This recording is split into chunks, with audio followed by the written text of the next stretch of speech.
Hi, I'm Jennefer Witter. I'm the CEO and founder of the Borland Group, Inc., a public relations agency that's based in New York City, and I'm also a public speaker. Implicit bias is a bias that we are unaware of, and the key word there is unaware. The other thing is that everyone has implicit bias, whether it's you, the listener, myself, we all have implicit bias. And in my presentations on unconscious bias, I'm sometimes asked, if I have implicit bias, does that mean I'm a racist? And no, not at all. Because the definition for racism is having an opinion about a group of people, and it's accompanied by fear, ignorance, and hatred.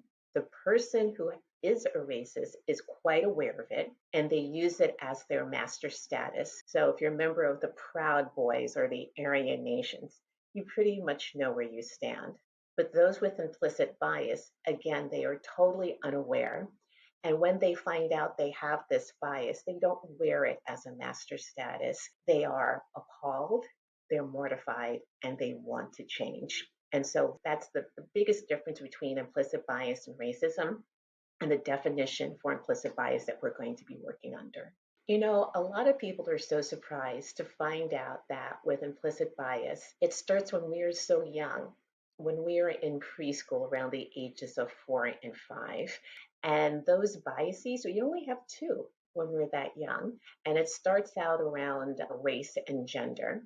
And it's not something that we do intentionally. We kind of absorb it by our environment, by the people around us, our religion, our culture, all these things that we keep absorbing, not even being aware of it. Once again, around the race and the gender, as we get older, our implicit bias begins to grow and it gets harder. And so we go beyond race and gender, and it goes into skin tone, it goes into accents, it goes into weight, and it even goes into name bias as well. With implicit bias, it impacts the way we think about other people, how we act toward them, our behavior, and it can have a very negative effect. But the thing about it is that most people don't realize how insidious implicit bias is, and how you may think, oh no one will have a bias against me because I have a college education, I live in a great area. And the thing about it is that yes, you have implicit bias, and in reverse, bias has been projected toward you. So it's important that we all know as much as we can about this topic, because it can really influence the way we live our lives and the work that we do.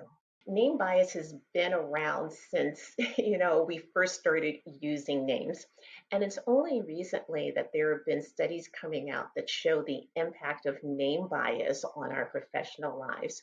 For example, according to the National Bureau of Economic Research, if you have a Black sounding name like Marcus or Keisha, you have to send out 15 resumes in order to get one response back. If you have a white sounding name like Jennefer, Amy, Michael, you will send out 10 resumes and get one response back. So there you have it. You have the study.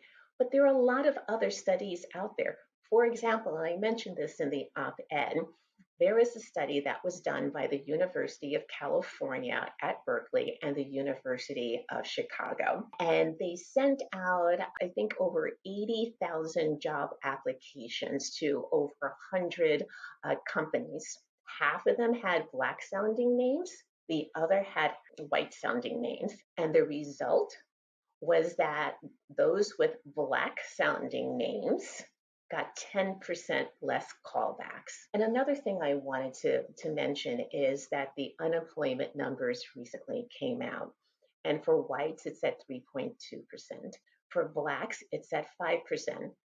Those are wonderful numbers. For Blacks, it is the lowest recorded unemployment number. But let's flip this around. It's nearly twice that of whites. And can this be a result of name bias? And what I always say in my presentations on the topic, how can we climb the ladder? How can we get ahead when we can't even get through the door? We can't get our resumes reviewed. We can't get that interview simply because we have a name that somebody, their implicit bias, is being triggered by the name that we were given.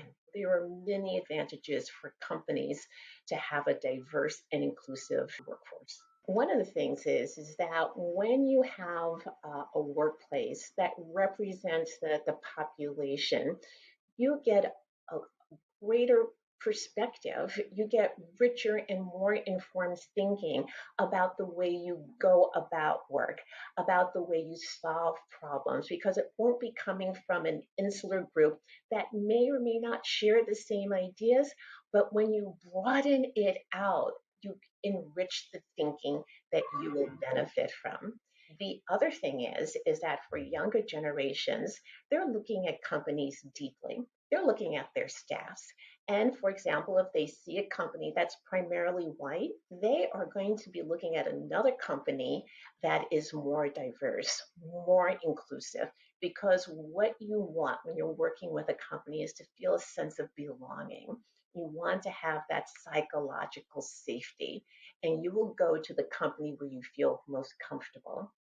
And then last but not least, and I know a lot of companies, their ears will perk up when they hear this if they don't know it already, is that there is study after study that says that when you have a diverse workforce, your revenue does go up. In many cases, double digit in percentage wise. One of the first things that they can do is to train their HR professionals, because if you don't know, you don't know, and you're going to continue putting aside resumes simply because a bias of yours is being triggered.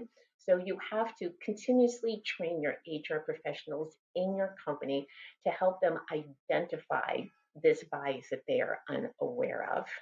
The other thing is that you can have blind resumes. And what I mean by that is that you scrub resumes of anything that may influence the person into thinking that you are a particular person of a cultural background, an ethnic background, and it neutralizes the resume so that your document is being looked at for its merits and what it can bring to the company and the value that you bring. And last but not least, you can self educate yourself. And what I mean by that is that you can take tests. For example, one of the most popular tests online to identify your bias is the Harvard Implicit Association test. I've taken it many times. It's free, it's anonymous. There are multiple categories to it, whether it's gender, uh, race, sexuality, and you go through it and the outcomes are given to you right there. And you can see almost like a baseline where your biases are. And then you can take the next step in seeing how you can mitigate them. One of the things that I wanted to mention is that name bias is prevalent. And what a lot of people don't realize, it's not just ethnic sounding names, it's also in terms of gender. And there have been many studies that have come out where if there are two resumes, one for a man, one for a woman, the man will be selected. So, as with name bias and implicit bias overall, it is so nuanced, it is so complex. And that's why we have to have these types of discussions and opinion pieces so that we can move forward in a more knowledgeable place and have a playing field that is level and equitable for all.